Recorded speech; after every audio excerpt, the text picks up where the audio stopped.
ನಿಮ್ಮ ಜೀವನದಲ್ಲಿ ಹಲವಾರು ಕಹಿ ಘಟನೆಗಳು ನಡೆದಿರುತ್ತೆ. ಮೇ ಬಿ ನೀವು ಚೈಲ್ಡ್ಹುಡ್ಡಲ್ಲಿದ್ದಾಗ ಏನೋ ಒಂದು ನಡೆದಿರ್ಬೋದು, ಅದು ನಿಮಗೆ ತುಂಬ ಹರ್ಟ್ ಆಗಿರಬಹುದು, ಅಥವಾ ಯಾರೋ ಫ್ರೆಂಡ್ಸ್ ನಿಮಗೆ ಚೀಟ್ ಮಾಡಿರಬಹುದು, ಅಥವಾ ಇನ್ನೇನೋ ಬ್ಯಾಡ್ ಎಕ್ಸ್ಪೀರಿಯನ್ಸ್ ಆಗಿರ್ಬೋದು, ಅಥವಾ ನಿಮಗೆ ತುಂಬ ಇಷ್ಟ ಆದವರು ಡೆತ್ ಆಗಿರಬಹುದು. ಸೊ ಇನ್ನು ಹಲವಾರು ಕಹಿ ಘಟನೆಗಳು ನಡೆದಿದೆ. ಸೊ ಹಾಗಿದ್ರೆ ಇದರಿಂದ ಹೊರಗೆ ಬರೋದಕ್ಕೆ ಆಗೋದೇ ಇಲ್ವಾ ನಾವು? ಸೊ ಇದ್ರ ಬಗ್ಗೆ ಈ ವಿಡಿಯೋದಲ್ಲಿ ನಾನು ನಿಮಗೆ ಕೆಲವೊಂದು ವಿಷಯಗಳನ್ನ ಶೇರ್ ಮಾಡ್ತೀನಿ. ಸೊ ನಿಮ್ಮ ಆ ಕಹಿ ಘಟನೆಗಳಿಂದ ಹೊರಗೆ ಬರೋದಕ್ಕೆ ಅದು ಹೆಲ್ಪ್ ಮಾಡುತ್ತೆ.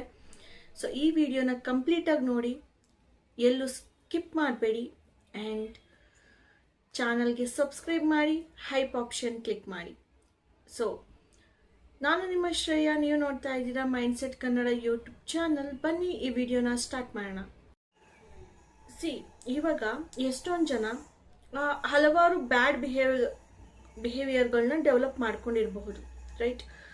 ಸೊ ಅದಕ್ಕೆಲ್ಲ ಒಂದೊಂದು ರೀಸನ್ ಹುಡುಕೋಬಿಟ್ಟಿರ್ತೀವಿ. ನಮ್ಮ ಒಂದು ಬ್ಯಾಡ್ ಬಿಹೇವಿಯರ್ಗೆ, ನಮ್ಮ ಒಂದು ನೆಗೆಟಿವ್ ಥಿಂಗ್ಸ್ಗಳಿಗೆ ಏನಂತ, ಓಕೆ ನನ್ನ ಲೈಫಲ್ಲಿ ಹಿಂಗಾಗಿತ್ತು, ಅದರಿಂದ ನಾನು ಈ ರೀತಿ ಆದೆ, ಅದು ನನಗೆ ಈ ರೀತಿ ಇರೋ ರೀತಿ ಮಾಡ್ತು, ಸೊ ಅದಕ್ಕೆ ನನಗೆ ಕೆಟ್ಟೋಳಾಗಬೇಕಾಗಿ ಬಂತು, ಅಥವಾ ನಮ್ಮ ಪೇರೆಂಟ್ಸ್ ಹೀಗಿದ್ರು, ಸೊ ನಾನು ಇದೇ ರೀತಿ ಡೆವಲಪ್ ಮಾಡಿಕೊಂಡೆ ಅವರ ಬುದ್ಧಿಗಳನ್ನ, ರೈಟ್?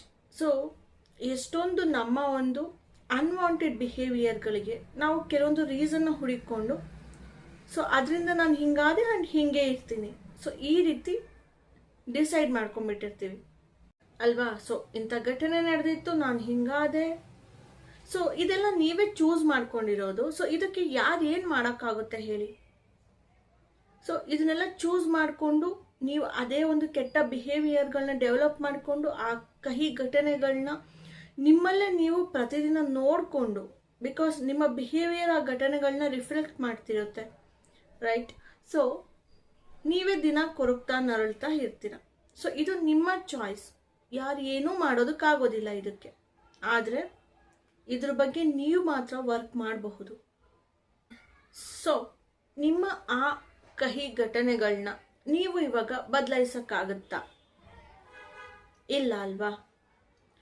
ಸೊ ಆದರೆ ನೀವು ಈ ಥರ ಯಾಕೆ ಯೋಚನೆ ಮಾಡಬಾರ್ದು?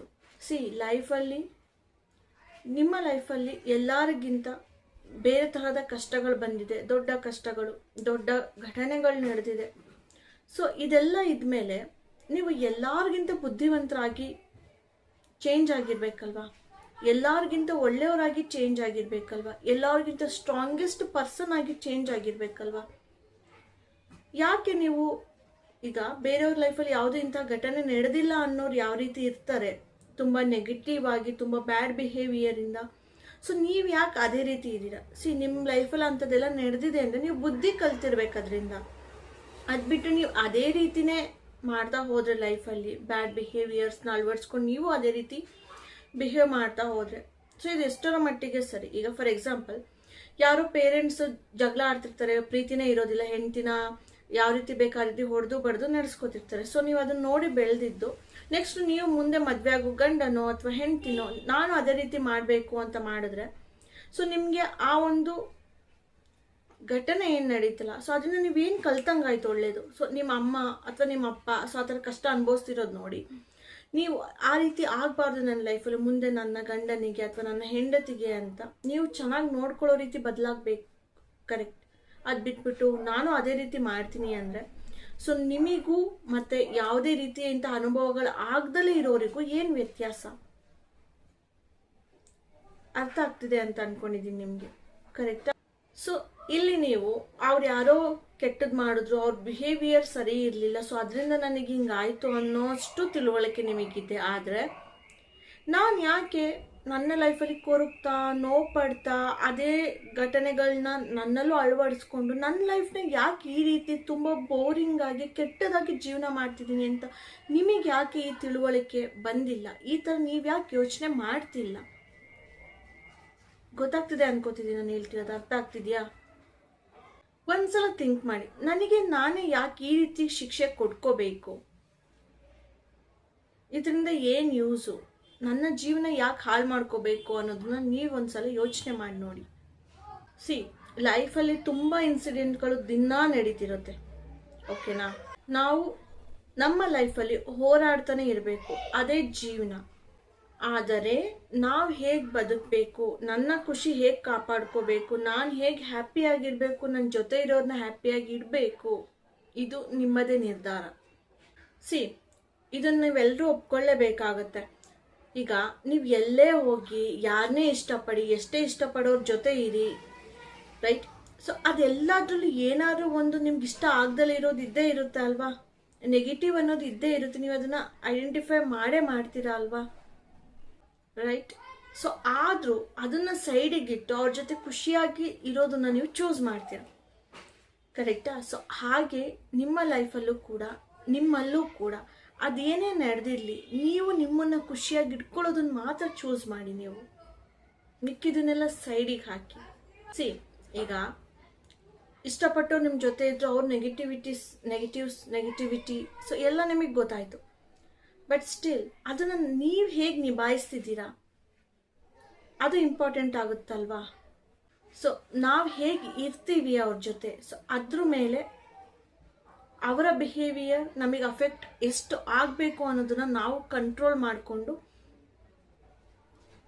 ಅವ್ರ ಜೊತೆ ಇರೋದಕ್ಕೆ ಈಸಿ ಆಗುತ್ತೆ, ರೈಟ್. ಅದು ಅದರ ಪರಿಣಾಮಗಳನ್ನ ನಾವು ಕಂಟ್ರೋಲ್ ಮಾಡಬಹುದು, ರೈಟ್.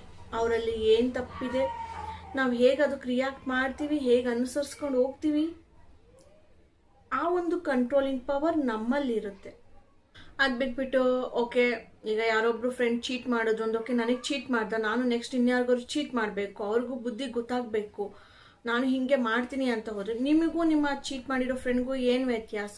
ಸೊ ಅದು ಬಿಟ್ಟು ನೀವು ನಿಮ್ಮ ನೆಕ್ಸ್ಟ್ ಸಿಗೋ ಫ್ರೆಂಡ್ಗೆ ಅಥವಾ ನಿಮ್ಮ ಬಾಯ್ ಫ್ರೆಂಡ್ ಗರ್ಲ್ ಫ್ರೆಂಡ್ಸು ಯಾರನ್ನೇ ಆಯಿತು ಅವ್ರನ್ನ ಇಷ್ಟಪಟ್ಕೊಂಡು ಅವ್ರ ಜೊತೆ ಚೆನ್ನಾಗಿದ್ದರೆ ನಿಮಗೂ ಅದೇ ಪ್ರೀತಿ ಸಿಗುತ್ತೆ ಅಲ್ವಾ, ನಿಮ್ಮ ಲೈಫ್ ಚೆನ್ನಾಗಿರುತ್ತೆ ಅಲ್ವಾ. ಏನೋ ಒಂದು ಒಬ್ಬರ ಬಗ್ಗೆ ಯಾವಾಗಲೂ ದೂರ್ತಾನೆ ಇರಬೇಡಿ, ಲೈಫ್ ಬಗ್ಗೆ ಕಂಪ್ಲೇಂಟ್ ಮಾಡ್ತಾನೆ ಇರಬೇಡಿ, ಆ್ಯಂಡ್ ಎಲ್ಲಾದ್ರಲ್ಲೂ ಬರೀ ನೆಗೆಟಿವ್ನೇ ಹುಡುಕ್ತಾ ಇರಬೇಡಿ ಯಾವಾಗ್ಲೂ. ಲೈಫ್ ನಮ್ಗೆ ಎಂಥ ಜನ ಕೊಡುತ್ತೆ, ಎಂಥ ಸಿಚುವೇಶನ್ ಕೊಡುತ್ತೆ, ಎಂಥ ಕಷ್ಟ ಕೊಡುತ್ತೆ, ಸೊ ಇದೆಲ್ಲ ನಮ್ಮ ಕೈಯಲ್ಲಿ ಇರೋದಿಲ್ಲ, ನಮ್ಮ ಆಯ್ಕೆ ಆಗಿರೋದಿಲ್ಲ ಇವೆಲ್ಲ. ಲೈಫ್ ಏನೇನು ಕೊಡುತ್ತೆ ನಾವು ಅದನ್ನು ತಗೊಳ್ಳೇಬೇಕು ಅಲ್ವಾ.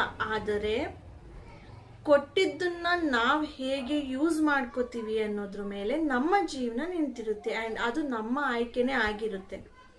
ಅದೇನೇ ಸಿಚುಯೇಷನ್ ಬರಲಿ, ಅದೆಂಥ ಜನನೇ ಕೊಡಲಿ, ಇವ್ರು ಸರಿ ಇಲ್ಲ ಅಂದರೆ ಅವರಿಂದ ದೂರ ಇರೋದು ನಿಮ್ಮದೇ ಆಯ್ಕೆ ಅಲ್ವಾ. ಇಲ್ಲ ನಾನು ಅಲ್ಲೇ ಇರ್ತೀನಿ ಅಂದರೆ ಅದು ನಿಮ್ಮ ಆಯ್ಕೆನೇ, ನೀವೇ ಅಲ್ಲಿದ್ದು ನೀವೇ ಕೊರಗಬೇಕು, ಕರೆಕ್ಟ್. ಯಾವುದೇ ಸಿಚುಯೇಷನ್ ಬಂದರೂ ಕೂಡ ಅದನ್ನು ಹೇಗೆ ಸಾಲ್ವ್ ಮಾಡ್ಕೋಬೇಕು ಅನ್ನೋದು ಅಥವಾ ಅದ್ರ ಜೊತೆನೆ ಕೊರಗಬೇಕು ಅನ್ನೋದು ಕೂಡ ನಿಮ್ಮ ಆಯ್ಕೆನೇ. ಸೊ ನೀವು ಡಿಸೈಡ್ ಮಾಡಿ, ಲೈಫ್ ಏನೇ ಕೊಡಲಿ ನನಗೆ ಅದನ್ನು ಹೇಗೆ ನಿಭಾಯಿಸಬೇಕು, ಅದರಲ್ಲಿ ನಾನು ನನ್ನ ಖುಷಿನ ಹೇಗೆ ಕಂಡ್ಕೋಬೇಕು, ಏನನ್ನ ನಾನು ಚೂಸ್ ಮಾಡಬೇಕು ಅನ್ನೋದು ನನ್ನ ಆಯ್ಕೆ. ನಾನು ಮಾಡ್ತೀನಿ, ನನಗೆ ಒಳ್ಳೆಯದನ್ನೇ ನಾನು ಮಾಡ್ಕೋತೀನಿ ಅನ್ನೋದನ್ನ ನೀವು ಫಸ್ಟು ಡಿಸೈಡ್ ಮಾಡ್ಕೊಳ್ಳಿ. ಸೊ ನೀವು ಲೈಫಲ್ಲಿ ಒಂದನ್ನು ಚೆನ್ನಾಗಿ ನೆನ್ಪಿಟ್ಕೊಳ್ಳಿ. ಲೈಫಲ್ಲಿ ನೀವು ಏನಾದರೂ ಒಂದನ್ನು ಚೇಂಜ್ ಮಾಡಬೇಕು ಅಂದರೆ ಅದು ನಿಮ್ಮ ಎಕ್ಸ್ಪೀರಿಯನ್ಸಸ್ನ ಚೇಂಜ್ ಮಾಡ್ಕೋಬೇಕು, ನಿಮ್ಮ ಅನುಭವಗಳನ್ನ ನೀವು ಚೇಂಜ್ ಮಾಡ್ಕೋಬೇಕು. ಇದರಿಂದ ನಿಮ್ಮ ಲೈಫಲ್ಲಿ ತುಂಬ ಖುಷಿ ತುಂಬಿರುತ್ತೆ. ಸೊ ಹೇಗೆ ಪ್ರೀತಿ, ಕೋಪ, ಖುಷಿ, ದುಃಖ ಇವೆಲ್ಲ ಲೈಫ್ ನಮಗೆ ಕೊಡ್ತಾನೆ ಇರುತ್ತೆ. ಅದರಲ್ಲಿ ಖುಷಿ ಮಾತ್ರ ನೀವು ಚೂಸ್ ಮಾಡ್ಕೊಳ್ಳೋದು ನಿಮ್ಮ ಆಯ್ಕೆ. ಇಲ್ಲ ನರಳಾಟನೇ ಚೂಸ್ ಮಾಡ್ಕೋತೀನಿ ಅಂದರೆ ಅದು ನಿಮ್ಮ ಆಯ್ಕೆನೇ, ರೈಟ್. ಸೊ ನೀವೇನು ಅನುಭವಿಸ್ಬೇಕು ಅನ್ನೋದನ್ನ ನೀವು ಚೂಸ್ ಮಾಡಿ. ಯಾರೋ ಏನೋ ಅಂದರು ಅಂದಾಗ ಓಕೆ ಅವ್ರಿಗೆ ನಾನು ಏನಾದರೂ ಅನ್ಬೇಕು, ಹಂಗೆ ಹಿಂಗೆ ಅಂತ ನಾನು ಅಂತೀನಿ ಅಂತ ಹೋದ್ರೆ ಅದು ನಿಮ್ಮ ಆಯ್ಕೆ. ಅವ್ರಿಗೆ ಅನ್ನಿ ಮತ್ತು ಅವರು ಅಂತಾರೆ ಓ ಹಿಂಗಂದ್ರ ಅಂತ ಮತ್ತೆ ನೀವು ಅನ್ನಿ, ಅದೇ ಕೋಪ ಮಾಡ್ಕೊಂಡು ಜಗಳ ಮಾಡ್ಕೊಂಡು ಅದನ್ನೇ ಮಾಡ್ತಾನೆ ಹೋಗ್ತಿರ್ಬೇಕು.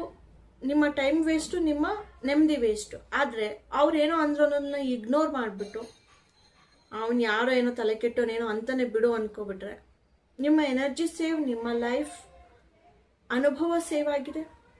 ಬ್ಯಾಡ್ ಎಕ್ಸ್ಪೀರಿಯನ್ಸಸ್ನ ಬಿಟ್ಟು ಹಾಕ್ತೀರಾ, ಕರೆಕ್ಟ್. ಸೊ ಚೂಸ್ ವೈಸ್ಲಿ, ಓಕೆನಾ. ನಿಮ್ಗೇನು ಬೇಕು ಅನ್ನೋ ಆಯ್ಕೆ ನೀವು ಮಾಡ್ಬೋದು ಅನ್ನೋದನ್ನ ದೇವ್ರು ನಮಗೆ ಒಂದು ಅವಕಾಶ ಕೊಟ್ಟಿದ್ದಾರೆ, ಓಕೆ. ಯಾವುದೋ ಕಹಿ ಘಟನೆಗಳು ನಡೆದು ಹೋಗ್ಬಿಟ್ಟಿದ್ದಾವೆ, ಓಕೆ. ಅದರಿಂದ ಏನು ಲೆಸನ್ ಕಲ್ತ್ರಿ ಅದನ್ನು ಕಲ್ತ್ಕೊಳ್ಳಿ. ನೆಕ್ಸ್ಟ್ ಆ ರೀತಿ ಘಟನೆಗಳನ್ನ ಹೇಗೆ ಅವಾಯ್ಡ್ ಮಾಡ್ಬೋದು, ನೆಕ್ಸ್ಟ್ ಅದರಿಂದ ಆದ ಅನುಭವ ಮತ್ತೆ ನಿಮ್ಮ ಜೊತೆ ಇರೋರಿಗೆ ನೀವು ಅದೇ ರೀತಿ ಬಿಹೇವ್ ಮಾಡಿ ಅವ್ರಿಗೆ ಕೊಡಬಾರ್ದು. ಸೊ ಇದನ್ನೆಲ್ಲ ಕಲ್ತ್ಕೊಳ್ಳಿ ಆ್ಯಂಡ್ ಆ ಘಟನೆನ ಅಲ್ಲಿಗೆ ಬಿಟ್ಬಿಡಿ. ಓಕೆನಾ? ಬರೀ ಖುಷಿ ಮಾತ್ರ ತುಂಬ್ಕೊಳ್ಳಿ ನಿಮ್ಮ ಲೈಫಲ್ಲಿ. ಅದಾಯಿತು, ಮುಗೀತದು. ಈಗ ಒಳ್ಳೆ ಜೀವನ ಇದೆ ನನಗೆ, ಸೊ ನಾನು ತುಂಬ ಚೆನ್ನಾಗಿ ಜೀವನ ಮಾಡಬೇಕು ಅನ್ನೋದನ್ನ ಚೂಸ್ ಮಾಡಿ. ಸಿ, ಯಾರು ಏನು ಬೇಕಾದರೂ ಅನ್ನಲಿ, ನಿಮಗೆ ಬೈಲಿ, ಟೀಸ್ ಮಾಡಲಿ, ಓಕೆ, ಸೊ ಬೇರೆಯವ್ರ ಮುಂದೆ ಅವಮಾನ ಮಾಡಲಿ, ಬಟ್ ನಿಮ್ಮಲ್ಲಿ ಕ್ರಿಯೇಟ್ ಆಗೋ ಎಮೋಷನ್ಸ್, ಕೋಪ ಆಗಿರಬಹುದು, ಖುಷಿ ಆಗಿರಬಹುದು, ಇಗ್ನೋರೆನ್ಸ್ ಆಗಿರಬಹುದು, ನೆಗ್ಲಿಜೆನ್ಸ್ ಆಗಿರಬಹುದು, ಇದೆಲ್ಲ ನಿಮ್ಮದೇ ಆಯ್ಕೆ. ನೀವು ಅನ್ಬೋದು, ನೀನು ಯಾವ ದೊಡ್ಡ ಮನುಷ್ಯ ಬಿಡಪ್ಪ, ನಿಂದು 108 ತಪ್ಪುಗಳು ಗೊತ್ತಿದೆ ನನಗೆ, ನಿಂದಕ್ಕೆ ಯಾಕೆ ನಾನು ತಲೆ ಕೆಡಿಸ್ಕೊಳ್ಳಿ ಅಂತ ನೀವು ಖುಷಿಯಾಗೂ ಇರಬಹುದು. ಸೊ ಇದು ನಿಮ್ಮ ಆಯ್ಕೆ ಅಲ್ವಾ? ಅದ್ರ ಬದಲು ಕೋಪ ಮಾಡ್ಕೊಂಡು ಜಗಳಕ್ಕೆ ಹೋಗೋದು ನಿಮ್ಮ ಆಯ್ಕೆ. ಅರ್ಥ ಆಗ್ತಿದೆಯಾ ನಿಮಗೆ ನಾನು ಏನು ಹೇಳ್ತಿದ್ದೀನಿ ಅಂತ? ಕಹಿ ಘಟನೆಗಳು ಎಲ್ಲರ ಲೈಫಲ್ಲಿ ಇರುತ್ತೆ, ನಡೆಯುತ್ತೆ, ಪ್ರತಿದಿನ ಏನಾದರೂ ನಡೀತಿರುತ್ತೆ ಅಥವಾ ಹಿಂದೆ ನಡೆದಿರುತ್ತೆ. ಬಟ್ ಅದರಲ್ಲೂ ಕೂಡ ನೀವು ಖುಷಿನೇ, ನೆಮ್ಮದಿನೇ ಚೂಸ್ ಮಾಡ್ತೀನಿ ನನ್ನ ಲೈಫಲ್ಲಿ ಅಂತ ಮಾಡಿ ನೋಡಿ. ಪ್ರತಿಯೊಂದು ಘಟನೆಗಳು ನಿಮ್ಮ ಖುಷಿ ಮುಂದೆ ತುಂಬ ಚಿಕ್ಕದಾಗ್ಬಿಟ್ಟಿರುತ್ತೆ. ಓಕೆನಾ?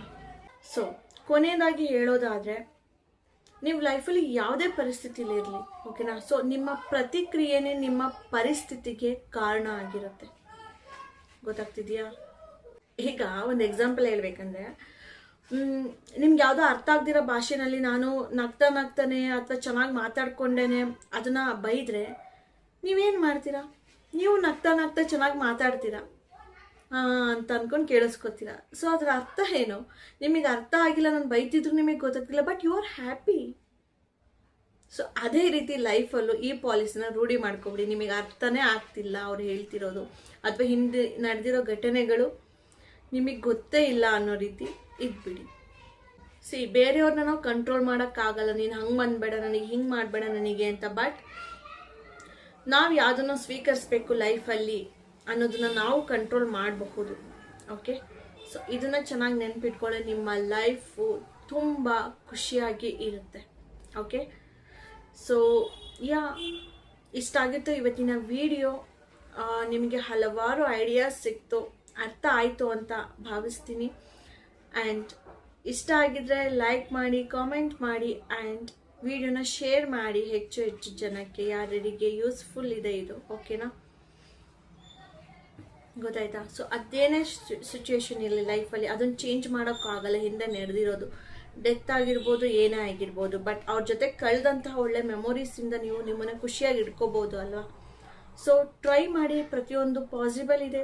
ಸೊ ಇಷ್ಟು ಹೇಳ್ತಾ ಇವತ್ತಿನ ವಿಡಿಯೋನ ನಾನು ಇಲ್ಲಿಗೆ ಮುಗಿಸ್ತಾ ಇದ್ದೀನಿ. ನಾನು ನಿಮ್ಮ ಶ್ರೇಯಾ, ನೀವು ನೋಡ್ತಾ ಇದ್ದೀರಾ mindset Kannada YouTube channel. Subscribe ಮಾಡಿ ಆ್ಯಂಡ್ ಜಾಸ್ತಿ ಸಪೋರ್ಟ್ ಮಾಡಿ. ಸೊ ಮತ್ತೆ ನೆಕ್ಸ್ಟ್ ವಿಡಿಯೋದಲ್ಲಿ ಸಿಗ್ತೀನಿ. ಅಲ್ಲಿವರೆಗೂ take care, bye, see you all.